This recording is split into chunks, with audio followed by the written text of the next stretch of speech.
just flip-flop song, singing to that highway song. Got a little naive smile, the kind that drives you out. Nothing like playing with fire, brings boy to life. Beat you with a fuse you light, girl, you're dynamite.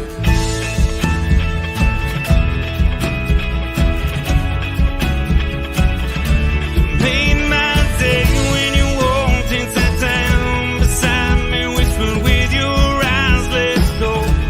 You made me say, what's your name, girl, you're lonely. Can I call you if I ever go down this road? And I can't seem to find the thing I want.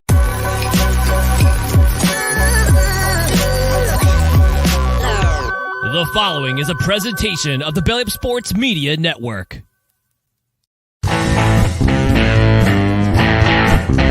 14:20 in the morning, 14 minutes and 20 seconds where the sports talk to get you through your daily commute. Hot takes, recaps, best bets, and a little humor to get your day going in the right direction. Sit back, grab your coffee, and let's get into it. All right, 14:20 in the morning for this May 4th, 2023. I refuse to say the other way people are saying May 4th. But anyways, today's show is brought to you by SeatGeek.com, the SeatGeek app. Use promo code 1420pod at SeatGeek.com today and save yourself $20 on your first purchase at SeatGeek for your baseball tickets, hockey tickets, concert tickets, whatever you want to go to at SeatGeek.com today and help support the 1420 podcast and 1420 group of shows. Anyways, a bit of a slower start today here at World Headquarters. Had some other stuff going on that I need to take care of on the personal end of things. Nothing serious, nothing major. Just sometimes you need to be a grown-up once in a while. I was told that a time or two in my life, but this morning I had to take care of some stuff. But anyways, we're here now, a little hodgepodge of activity, a little hodgepodge of topics for today's show. We'll start with the National Hockey League playoffs. Of course, it's the big sports item for a lot of people right now. But the one thing we've learned in the first round of the playoffs, or the second round, sorry, in the first two nights of the second round of the playoffs, is don't let one guy your team score 4 goals. It's a guaranteed loss for your team. For those of you who don't know, Joe Pavelski, I don't know if you're a hockey fan, how you wouldn't know, but on Tuesday night, Joe Pavelski, he scored 4 goals for the Dallas Stars in their overtime loss to the Seattle Kraken. And last night you had the playoff guy, man, this guy is on a tear. Leon Draisaitl of the Edmonton Oilers, he got 4 goals in a loss last night to the Las Vegas Golden Knights. It's unbelievable. The team with 2 4-goal scorers would lose their respective games. You wonder in the history of the National Hockey League what that is in the playoffs. There isn't a long list of guys who've done it, but it's amazing to think that if you score 4 goals for your team, that one guy couldn't pop one here, pop one there, and chip in a little bit to help your team win a game, especially a game one. All the games are so important how they're going, and you wonder what's going to happen in net. I'm not hitting the panic button yet for the Edmonton Oilers, but I didn't think Stuart Skinner was very good. Larry Brossoit wasn't very good last night for the Dallas or for the Las Vegas Golden Knights either, but I thought that Skinner let in a couple bad ones. I don't think he was very good. Fresh off being told he was a Calder Trophy nominee, friend of mine, Corey Hankey, he thought that for sure Skinner was going to win the Rookie of the Year, the Calder Trophy, and he made that prediction about 2 months ago. But it turned out last night that Skinner was not very good. I'm not saying he cost the Edmonton Oilers that hockey game, but he didn't help the Edmonton Oilers very much, and I think that really hurt their chance to win a hockey game last night. Now they were in a must-win situation on Saturday night. I guess the next game is with the Vegas Golden Knights. It's a must-win situation. You don't want to fall down 0-2. Going home's a different thing if you're down 0-2, but then then being 1-1, I guess, is a much better situation. You want to win more games than you lose, obviously, but these playoffs are such a fine line, like we said over and again here on 1420 in the morning, that it's a fine line between winning and losing, and you got to take advantage of any opportunity that you can. And when your goaltender doesn't stop all the easy ones, it can be a bit of a tough go for your team. And it's been a weird playoff for goaltenders. It's been a kind of an awful thing for goaltenders. I said it before. The way goalies play nowadays, it's no style. It's just it's a regimented thing here. Do this, do that, do this. And one of the goals that Draisaitl got last night was one of those goals that I've been it's been an odd thing for me, like the Michigan goal that happened over and over and again. But for those who watched that game last night, Larry Brossoit was on his knees for some unknown reason. You had Draisaitl on the side of the net. He said, "Well, screw it, I'm going to bank it off your coconut and put it in the net." He was down. If he would have stood up, it hits him in the shoulder, no big deal. But the way that turns out, and the way goalies play that position nowadays, it didn't make a whole bunch of sense for Larry Brossoit to be down like that and giving up a goal that put the Oilers back in a hockey game. But if we can learn one lesson, like I said earlier, don't let one guy score 4 goals for your hockey team, because you're going to lose that game no matter what. And Joe Pavelski, you got to love that 4-goal outburst he had the other night, coming back off that big hit in the first round against Minnesota Wild. That was something to behold. And if anybody watched the post gamer last night with Draisaitl of the Oilers, and it was Mark Spector, I think he works for Sportsnet in Edmonton. He was asked that.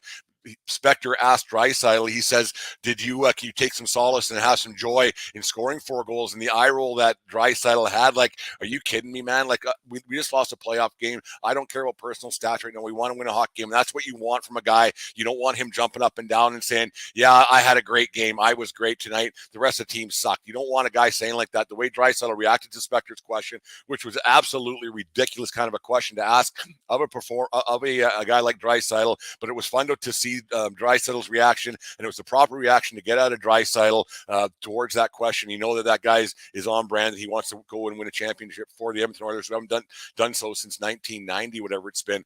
You got another situation tonight. The Toronto Maple Leafs find themselves in a must-win situation. You don't know what's going to happen there. It's a much less jubilant crowd in Toronto than it was on Saturday and Sunday and then into Monday, and before their first game on Tuesday night, where they ended up losing that game at 4-2 to that Florida Panthers team, who's very good right now. They're getting some goaltender from the $10 million guy, and he's such a what's the word I'm looking for? A chameleon, I guess. You don't know what you're going to get out of that guy. That guy can change colors so quickly. He can be a Vezina Trophy kind of a guy, and then he can be a Redlinski kind of guy in net. You just don't know what you're going to get out of Bobrovsky on a night in, night out basis. But the Florida Panthers are taking advantage of the Vezina type goaltender right now, and they're flying right now, and they can't be stopped. You look at that Tkachuk kid, how he's flying around doing whatever he wants, agitating, hitting, crashing, banging, scoring goals, leading that team like he's a $9 million guy, and that's what he's getting, and he's making every penny. Yes, I know guys don't get paid in the playoffs, and yes, his contract kicks in next year. I understand that, everybody, so don't reach out to me with your ridiculous comments, but it was great. It's quite great to see a guy, the way he's playing, the way he's flying around, and I don't know what the Toronto Maple Leafs can do. Do you crash back? Do you hit back? Do you let sleeping dogs lie? Do you don't upset the beast? The best way to avoid a situation is avoid a situation, right? But this the Tkachuk kid, he's leading a team right now in that Florida Panthers locker room, and he's been a handful for the Boston Bruins. Found out the hard way, and then the Leafs found out in Game 1 what happened there. The Leafs have to be better to a man tonight. They got to get better defense. They got to get better goaltending, no matter what. It's league wide. It seems right now that there hasn't been a goaltender steal many games yet so far. Bobrovsky's been the only guy so far to have carried his team a little bit. The rest of the guys have been average at best throughout the National Hockey League, throughout the playoffs so far, and you wonder how long that can take a team. You just wonder if the Leafs have that kind of a pushback in them tonight, what kind of leadership they have from Tavares, from Matthews. Marner wasn't good at all in Game 1. You got to think that they to a man, that team's got to be better to have a chance. If they go down 0-2, you got to think that they're in big trouble. An 0-2 down Leafs team is much bigger problems than an 0-2 down Toronto team, or Edmonton team, I should say. Sorry, that you just think that it might not turn out very good for the Toronto Maple Leafs if they go down 0-2 tonight. The thing that happened, like I told you, it was a hodgepodge of topics today. Got a lot going on between the ears today, and I wanted to get to people's opinion on this, but. For those who don't know where I'm situated, we're in the province of Alberta in Canada, and there's a provincial election coming up. And one of the hot button topics right now is the new arena that is going to slated to be built in the upcoming weeks. They've been talking about it for years in Calgary. They need a new building in Calgary. The Saddle Dome is old. It's been around since like 83. It was built for the 1988 Olympics, and it's old, decrepit. The dressing room for the Flames is subpar. It's not National Hockey League standards. It's time for a new building in Calgary. I get it. 100% agree with a new building being built. I have a problem with tax funds, Alberta taxpayers' funds, federal taxpayers' funds going to something like that, or city taxpayers' funds or whatever. I have a major problem problem with taxpayers' funds going to a private business like the Calgary Flames. These owners have money beyond belief, and they're going to make a lot of money off of these buildings. I understand that not every one of my tax dollars goes to anything that or everything that I would like it to go to, and I can't pick and choose where my tax dollars go. But I don't think that a entertainment building that people are going to make a lot of money off of should be used by taxpayers' funds. I just want to know what people's opinion on this was. I understand it's good for the community. I understand it helps out people. It helps out its jobs. It helps out the area around it, which creates more jobs and which creates more business and creates everything else. But I don't think that a provincial fund should go to something like this. Something that I might only use. How many Flames games a year do I go to? Maybe one. How many concerts a year do we go to? Maybe one in Calgary, and that might be pushing a little bit. I don't go to Calgary games very often. Maybe I should try to get to a few more. But a guy gets busy, so I don't know if I should be paying money for a franchise that makes money. That the league says, like, if you think about it, these franchises are getting sold for an astronomical amount of money. You look at the Ottawa Senators, who are going to be sold for $1 billion. So the owners probably have enough money to fund this thing and the like, and find their own money and their own finance to get this done, because they're the ones who are going to make money off of these buildings. And what's the average taxpayer? What's the average fan going to get? He's going to be surcharged on the tickets for the building. We're going to be charged for more parking. We're going to be charged XYZ for the use of this new building. Prices always go up, and everything always goes up, and the fan gets left holding the bill. I do not think that I should be paying tax dollars, or anybody should be paying for these franchises to have it. It's not a thing that we should get into a habit with. I know in the States that they do it. I know that there's some been bickering over the years for this happening. I just want to get people's opinion. If you have a chance to follow, email us or message us on Facebook or Twitter or whatever. I would like to know what your guys' thoughts are on the public having to fund these sports stadiums to an extent. I just don't think it's right. I don't think that there's a lot of other things we could be spending money on in the province of Alberta and throughout the country and throughout North America and throughout the world, other than making these billionaires more money. The billionaires could put some money back into communities a lot more, and they could fund these things like that. They're the only ones making money on these businesses and these buildings. So I just want to get other people's thoughts on what they think and the like. I know it helps the community. I know it helps out businesses. I know it helps out the areas around these buildings. But like I said, I just want to get people's opinion on this and their thoughts on if the public should be funding these things. But because I just don't think it's right. Anyways, there's my thoughts for today, and there's my rant for the day. Get back to us at Facebook or Twitter, or just email us at 1420sports@gmail.com. Anyways, haven't done this for a long time, but our best bets brought to you by Bodog Sports. Go use our personalized link. I'll be in the show's notes, or I'll have it up on our Linktree account, blah, blah. It's all there. But our Bodog best bets, I expect Dallas and Toronto to both win tonight. Take the under on the Toronto game, which is at 6.5, and take the over on the Dallas game, which is at 5.5. So that's Dallas and Toronto to win. Under on the Toronto game, over on the Dallas game. Put down $20 to get you $176.80 at Bodog.com today. Make a play at Bodog today. And also like to thank Righteous Felon Jerky. Use promo code BELLYUP for 15% off. Craft Jerky, 12 different flavors, including the OG Hickory Beef, Habanero Escobar, and Baby Blues Barbecue Beef. Or get a subscription service at Righteous Felon Jerky today and use promo code BELLYUP for 15% off.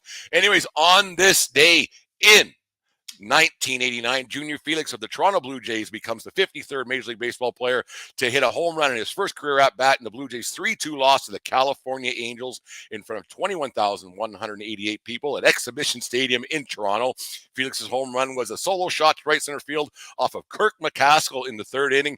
Felix went 1 for 3 with a walk that day and would hit 9 home runs that season for the Jays. That's the same season that the Toronto Blue Jays split their year, and they moved between Exhibition Stadium and the Sky Dome.